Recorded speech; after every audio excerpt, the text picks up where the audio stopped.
Ada ungkapan posisi menentukan prestasi. Benar, ketika kamu berhasil membuat posisi yang benar, maka hal ini akan membantu kamu untuk sukses. Halo semuanya, nama saya Michael, selamat datang di channel saya, Si Kutu Buku. Kali ini saya akan bahas buku Positioning karya Al Ries dan Jack Trout. Buku ini membahas bagaimana cara membuat produk kita bisa dilihat dan dikenal oleh konsumen di tengah arus informasi yang begitu banyak. Sebelum kita mulai, buat kalian yang mau support channel ini agar terus berkarya, caranya gampang banget. Kalian cukup klik subscribe dan nyalakan loncengnya. Dukungan kalian membantu banget supaya kita bisa rutin posting dan bersama-sama belajar di channel ini. Jika kita bicara soal posisi sebuah merek, mungkin kita awalnya fokus pada produk.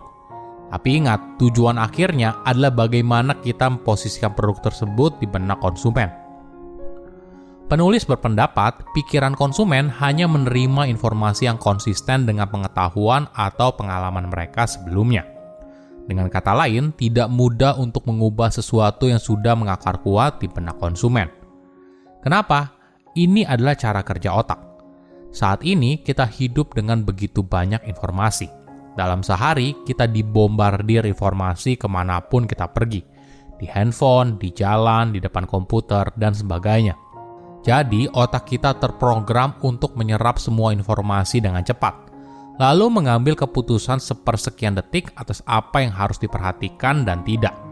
Inilah yang membuat penulis beranggapan kita perlu fokus pada pesan sederhana yang diulang berkali-kali, konsisten dengan apa yang sudah dipercayai oleh konsumen sebelumnya.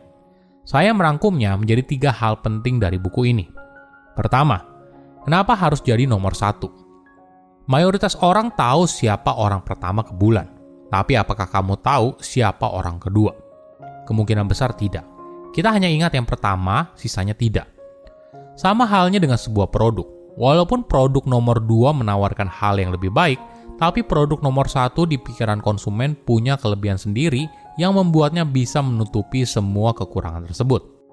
Penulis juga menjelaskan, biasanya dalam sebuah kategori produk, market share sebuah merek nomor 1 hingga nomor 3 punya rasio 4, 2, dan 1. Artinya, merek nomor 1 biasanya punya 2 kali market share yang lebih besar daripada merek nomor 2. Sedangkan merek nomor 2 punya market share 2 kali lebih besar daripada merek nomor 3. Jadi tentu saja penting untuk jadi yang pertama dalam sebuah kategori produk. Bahkan, saking populernya sebuah merek, bisa saja merek tersebut menjadi kata yang menjelaskan kategori tersebut. Misalnya, ketika kita beli Indomie, bisa saja yang kita beli bukan Indomie tapi merek lain. Namun karena nama Indomie begitu kuat, tanpa sadar kita menggunakan merek tersebut sebagai kata dalam sebuah kategori produk. Ada jebakan yang seringkali dilakukan oleh sebuah merek besar. Seringkali sebuah merek besar mengeluarkan lini produk baru. Alasannya sederhana. Jika sebuah produk baru menggunakan merek yang sudah dikenal masyarakat, maka waktu edukasinya jadi semakin pendek. Tapi di sisi lain, cara ini tidak selamanya baik. Bagi produk yang sudah dikenal sangat luas dan bahkan menjadi nama dari kategori sebuah produk, cara ini justru bisa berdampak buruk. Contoh yang menarik adalah sebuah produk bernama Lifesavers Candy. Ini merupakan produk permen di Amerika Serikat yang sudah sangat dikenal dengan bentuknya yang bulat seperti cincin dan bolong di tengahnya. Ketika perusahaan Lifesavers mengeluarkan produk baru yaitu permen karet dengan nama yang sama, nama ini gagal karena tidak sesuai dengan apa yang sudah ada di benak konsumen soal Lifesaver itu bentuknya apa. Kedua, tips untuk merek nomor 2. Bagaimana bila kamu tidak bisa menjadi yang pertama? Jangan berkecil hati, ada banyak strategi yang bisa kamu lakukan. Yang penting, coba cari posisi yang unik dan hanya bisa diklaim oleh produkmu saja. Misalnya, 7up yang memposisikan mereknya sebagai Uncola, sebagai pembeda antara Coca-Cola dan Pepsi. Bisa juga kamu memposisikan merek sebagai underdog. Contoh yang paling terkenal adalah sebuah perusahaan rental mobil bernama Avis. Merek ini sempat terkenal dengan menggunakan posisi Avis hanyalah rental mobil nomor 2. Jadi, kenapa harus milih kami? Karena kami bekerja lebih keras. Nah, apakah mereka beneran bekerja lebih keras? Hal ini tidak begitu penting. Tapi yang pasti, di pikiran konsumen yang ingin pelayanan yang lebih baik, tentunya memilih Avis merupakan pilihan yang masuk akal. Jadi, ketika kamu tidak jadi nomor 1, jangan fokus berebut dengan merek nomor 1 untuk posisi yang sudah mereka klaim duluan. Tapi fokus pada area yang belum dimasuki oleh merek nomor 1. Ingat, ketika kamu berusaha menyenangkan semua orang, maka kamu tidak akan menyenangkan siapapun. Nama sebuah merek tentu saja sangat penting. Kamu harus bisa menciptakan sebuah nama yang mudah diingat dan berkesan. Mungkin di masa lalu kita sering menggunakan nama yang terdengar keren dan tidak biasa. Bisa saja kita mengambil nama dari bahasa Latin. Tapi perlu dipahami, nama yang sulit dibaca atau diucapkan tentunya bukan nama merek yang baik. Misalnya nama teh pucuk. Saya rasa ini nama yang bagus, mudah diucapkan, mudah dibaca, dan sudah jelas bagaimana posisinya dengan merek teh yang lain. Teh pucuk dari awal memposisikan dirinya sebagai teh terbaik karena yang terbaik itu berasal dari pucuk. Posisi ini membuatnya berbeda dengan merek teh yang sudah ada.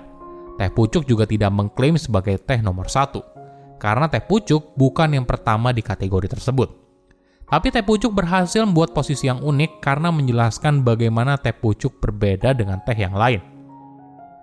Contoh lain yang menarik adalah Aqua. Ini nama yang mudah dibaca dan Aqua sendiri memang identik dengan air. Tips lain yang harus dihindari adalah menggunakan akronim. Kadang sebuah nama dibuat terlalu panjang hingga harus dibuat akronim. Konsumen harus tahu apa nama merekmu dan akronim akan persulit mereka untuk mengenalinya. Ketiga, tips menentukan posisi diri sendiri. Dari tadi kita bicara bagaimana memposisikan sebuah produk atau bisnis. Nah, apakah kita bisa melakukannya untuk diri sendiri? Apakah kita bisa mempromosikan diri sendiri? Tentu saja bisa.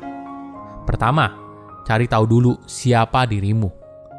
Cari tahu apa yang kamu inginkan dalam hidup. Bagaimana orang melihat kamu. Jika sudah, coba ringkas semua itu dalam satu kalimat. Nah, kalimat itu bisa digunakan sebagai cara orang lain mengenali siapa kamu. Kedua, cari tunggangan. Kenyataannya, jalan menuju sukses dan terkenal jarang sekali ditemukan sendirian. Cara pintasnya yaitu harus cari tunggangan. Kamu bisa bekerja di sebuah perusahaan atau mencari partner bisnis yang sudah sukses. Tapi tentu saja, yang paling mudah adalah bekerja di perusahaan. Coba perhatikan perusahaan tempatmu bekerja. Apakah kondisinya sedang naik, turun, atau stagnan?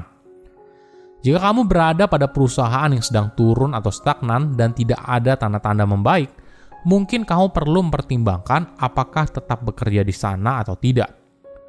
Tunggangan yang lain adalah atasan kamu. Ini merupakan orang yang punya kendali besar atas masa depan kamu di perusahaan. Apakah dia adalah orang yang adil? Apakah karir atasan kamu cemerlang? Karena jika dia adil dan karirnya bagus, maka kemungkinan besar karir kamu juga bisa ikut naik. Silahkan komen di kolom komentar pelajaran apa yang kalian dapat ketika baca buku ini. Selain itu, komen juga mau buku apa lagi yang saya review di video berikutnya. Saya undur diri, jangan lupa subscribe channel YouTube Sikutu Buku. Bye-bye.